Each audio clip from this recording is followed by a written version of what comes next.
Ever feel like the church is getting pulled in a million different directions? Bickering, division, chaos? It's not a new problem.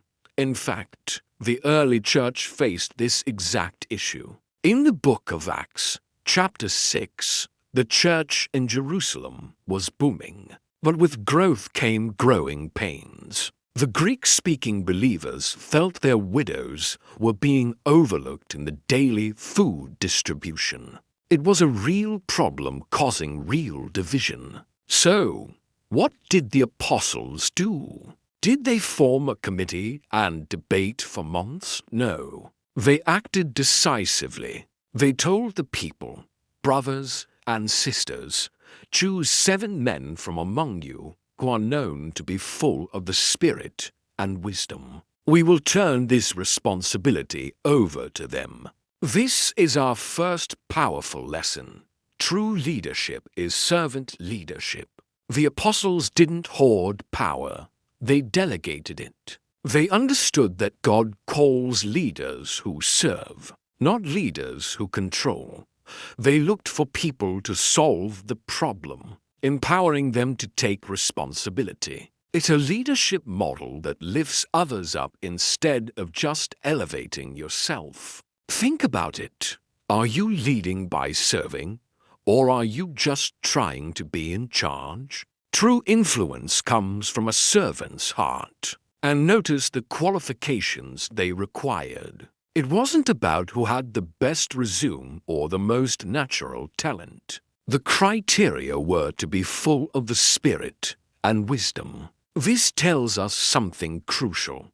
Character comes before position. God is looking for a clean vessel, not just a skilled one. Before you chase a promotion or a title, chase after God. Seek His wisdom and purity. When your character is solid, your leadership will be too. God uses people whose hearts are aligned with His, whose lives are guided by His Spirit. So, the apostles appointed these 7 men. And what did they do next? Verse 4 tells us, and will give our attention to prayer and the ministry of the Word. This is so important. They stayed focused. They protected their primary calling. It's easy to get distracted by good things, even ministry things, and neglect the most important things. For the apostles, that was prayer and teaching the Word. For us, it's our personal relationship with God. We can get so busy doing things for God that we forget to just be with God. Don't let good activities replace your God connection. God, what matters most. Now for the best part. What happened after they implemented this structure? After they chose servant leaders, prioritized character, and refocused on their core mission, the result was explosive. Verse 7 says, so the word of God spread. The number of disciples in Jerusalem increased rapidly, and a large number of priests became obedient to the faith. This is multiplication through order. When they brought order to the chaos, unity was restored, and the church flourished.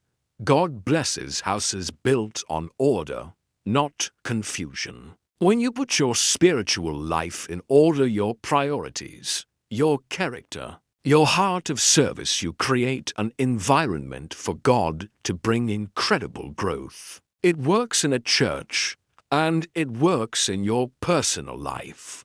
Put things in order and watch God multiply. So, let's make this our prayer today. Lord, make me a servant leader. Fill me with your Spirit, your wisdom, and your love. Help me to serve others, to prioritize what matters, and to build a life of order so that you can bring growth. Remember what Jesus said in Mark 10:43.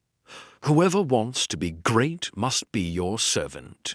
True greatness is found in serving. Thank you so much for watching. If this message blessed you, Please like, share, and subscribe for more content to help you grow in your faith. See you next time.